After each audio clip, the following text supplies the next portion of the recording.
what goes on in the heads of procrastinators and why we are the way we are. Now, I had a hypothesis that there's two kinds of procrastination.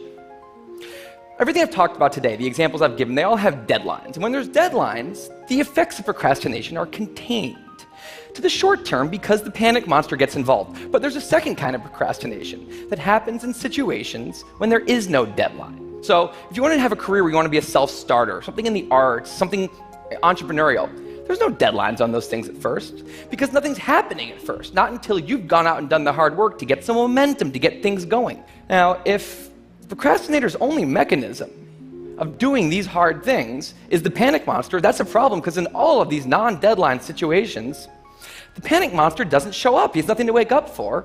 So the effects of procrastination, they're not contained. They just extend outward forever.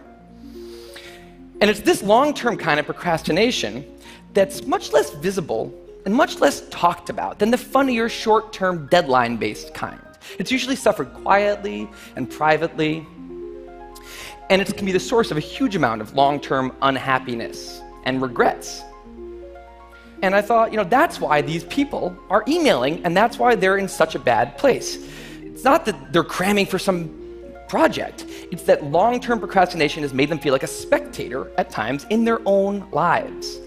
The frustration was not that they couldn't achieve their dreams, it's that they weren't even able to start chasing them. So I read these emails and I had a little bit of an epiphany that I don't think non-procrastinators exist. That's right, I think all of you are procrastinators. Now, you might not all be a mess, like some of us, and some of you may have a healthy relationship with deadlines. But remember, the monkey's sneakiest trick is when the deadlines aren't there. Now, I want to show you one last thing. I call this a life calendar. That's one box for every week of a 90-year life. That's not that many boxes, especially since we've already used a bunch of those. So I think we need to all take a long, hard look at that calendar. And we need to think about what we're really procrastinating on, because everyone is procrastinating on something in life. We need to stay aware of the instant gratification monkey. That's a job for all of us. And because there's not that many boxes on there, it's a job that should probably start today.